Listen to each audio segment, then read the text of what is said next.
ॐ तव कथामृतं तप्तजीवनं कविभिरीरितं कल्मषापहं श्रवणमङ्गलं श्रीमदाततं भुवि गृह्णान्ति ये भूरिदा जनाः। শ্রী শ্রী রামকৃষ্ণ কথামৃত প্রথম খণ্ড থেকে পাঠ করছি তৃতীয় পরিচ্ছেদ। अखण्डमण्डलाकारं व्याप्तं येन चराचरं तत्पदं दर्शितं येन तस्मै শ্রী গুরবে নমঃ। দ্বিতীয় দর্শন ও গুরু শিষ্য সংবাদ।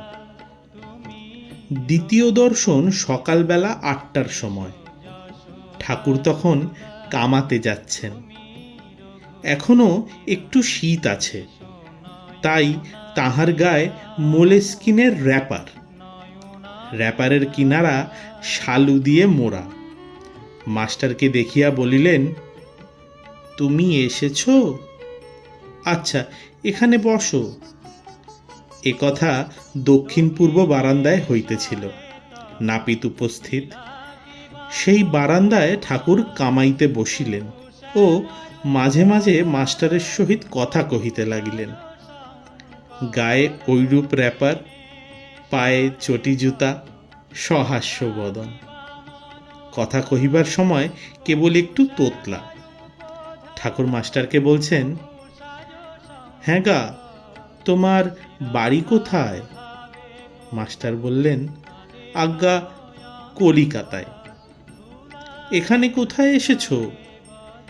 এখানে বরাহনগরে বড় দিদির বাড়ি আসিয়াছি, ঈশান কবিরাজের বাড়ি।